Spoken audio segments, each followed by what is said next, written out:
Assalamualaikum warahmatullahi wabarakatuh. Kami dari kelompok 5, saya Sylvia Monika, Astrid Tianisa, Siti Muhaya, dan M. Soli Sobirin akan mempresentasikan tentang audit manajemen keuangan.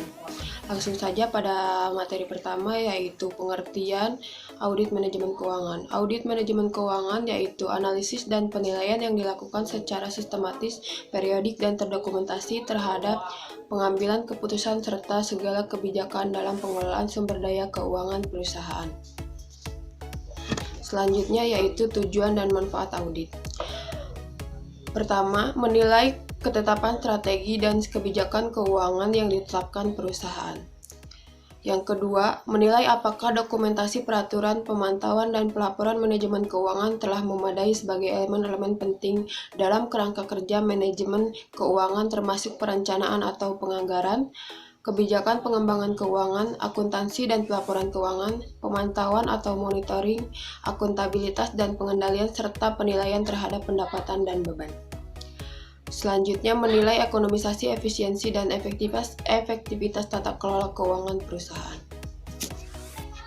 Selanjutnya, manfaat yang diperoleh dari hasil audit manajemen keuangan.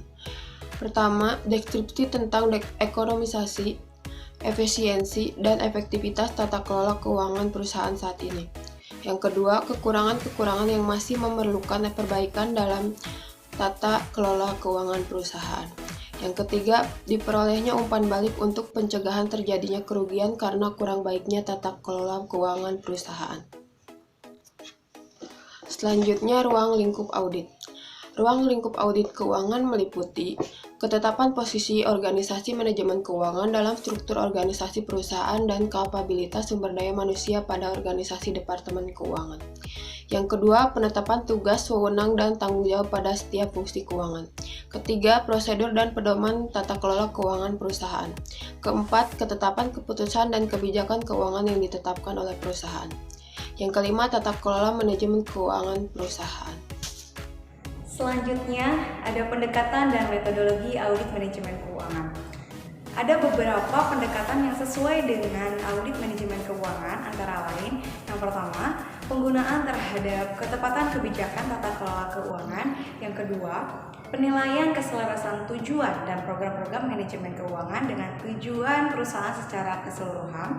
Dan yang ketiga, penilaian terhadap ekonomisasi, efisiensi, dan efektivitas pelaksanaan program-program manajemen keuangan.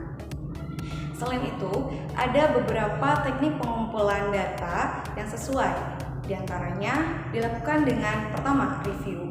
Review dilakukan terhadap dokumen-dokumen penting suatu perusahaan. Kedua, bisa dilakukan dengan wawancara. Wawancara ini dilakukan kepada beberapa personel kunci perusahaan.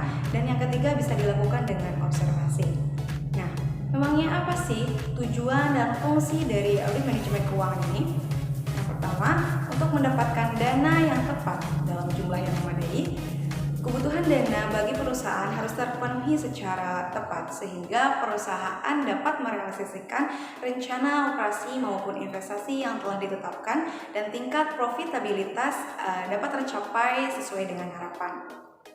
Yang kedua, penggunaan dana yang tepat. Perencanaan yang matang dan analisis biaya serta manfaat harus ditetapkan terlebih dahulu sebelum proyek tersebut direalisasikan. Yang ketiga, meningkatkan profitabilitas. Semua perusahaan pasti ingin untuk meningkatkan profitabilitas suatu perusahaan. Maka dari itu, perusahaan harus menghindari dana yang menganggur dengan memanfaatkan dana tersebut secara efektif dan efisien agar profitabilitas meningkat. Dan yang terakhir itu untuk memaksimalkan nilai perusahaan. Nilai perusahaan merefleksikan besarnya hak pemilik yang berbentuk dari akumulasi laba dan setoran pemiliknya kepada perusahaan. Selanjutnya ada audit organisasi manajemen keuangan. Pencapaian tujuan fungsi keuangan dalam perusahaan sangatlah tergantung pada efektivitas organisasi manajemen keuangan. Keleluasaan seorang Chief Financial Officer membuat kebijakan dan mengambil keputusan dalam pengelolaan keuangan perusahaan tergantung pada batasan tugas, wewenang, dan tanggung jawab yang diberikan kepadanya.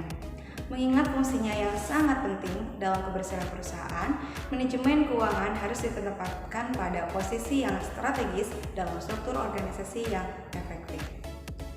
Ya baik teman-teman, kita lanjut ke materi 3, yaitu ada audit atas keputusan investasi. Aspek penting dalam keputusan investasi jangka panjang adalah mengalokasikan modal dalam investasi yang akan menghasilkan manfaat di masa depan. Nah, ada 4 unsur penting yang harus diperhatikan, yaitu yang pertama, jumlah investasi bersih yang dikeluarkan. Kedua, potensi-potensi keuntungan, arus kas masuk operasi bersih yang diperoleh. Ketiga, periode waktu investasi untuk menghasilkan keuntungan. Yang keempat adalah pemulihan modal di akhir umum investasi, yaitu nilai akhir. Nah, selanjutnya itu ada audit atas keputusan operasi. Kebijakan operasional menyangkut penggunaan secara optimal sumber daya yang dimiliki perusahaan untuk memuaskan pelanggannya. Nah, di audit atas keputusan operasi ada 4 aspek. Yang pertama yaitu jumlah optimal aset lancar, ada juga manajemen kas, ada manajemen piutang, dan manajemen persediaan. Jumlah optimal aset lancar ada 2 pertimbangan, yaitu yang pertama tingkat output yang akan dicapai, nah yang kedua tingkat laba yang diharapkan dari penggunaan aset lancar tersebut. Nah yang kedua itu ada manajemen kas. Kas yang merupakan aset paling liquid dimiliki perusahaan harus dikelola dengan secara baik untuk mampu berkontribusi secara optimal dalam suatu pencapaian laba. Nah, yang ketiga ada manajemen piutang. Piutang merupakan bagian dari strategi peningkatan pendapatan perusahaan. Syarat penjualan kredit lebih menarik daripada penjualan tunai. Nah, yang terakhir itu teman-teman ada manajemen persediaan. Persediaan dapat menjadi sumber keberhasilan perusahaan, sekaligus juga dapat menjadi sumber efisiensi jika tidak dikelola dengan baik. Maka dari itu, pengelolaan persediaan harus didasari prinsip-prinsip ekonomisasi, efisiensi, dan efektivitas dalam memuaskan pelanggannya.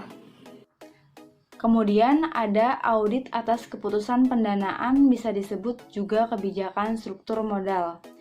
Pada keputusan ini, manajer audit keuangan dituntut mempertimbangkan dan menganalisis kombinasi dari sumber-sumber dana yang ekonomis, guna membelanjai kebutuhan-kebutuhan investasi serta kegiatan usaha lainnya. Yang kedua ada kebutuhan dana. Kebutuhan dana itu dibagi menjadi 2. Yang pertama, kebutuhan jangka pendek seperti kebutuhan-kebutuhan operasional, dan kedua ada kebutuhan jangka panjang seperti investasi. Dan di sini juga ketiga sumber dana, keempat pertimbangan dalam memilih sumber dana. Nah, bagaimana sih auditor tahu bahwa perusahaan menilai telah menggunakan sumber dana yang tepat dan menilai keekonomisan pemilihan sumber dana dengan resiko yang lebih rendah? Jika dia menggunakan jangka pendek, maka dilihat dari sumber dana yang fleksibel dan biaya yang paling murah. Audit atas kebijakan dividen, yaitu perusahaan harus menyeimbangkan kebijakannya antara pembagian dividen kepada para pemegang sahamnya dan kebutuhan melakukan investasi untuk pengembangan. Di sini juga ada tingkat likuiditas perusahaan. Pembagian dividen menyebabkan terjadinya arus kas keluar sebesar dividen yang dibagikan. Lalu ada rencana ekspansi. Rencana ekspansi biasanya tertuang dalam rencana pengembangan jangka panjang perusahaan.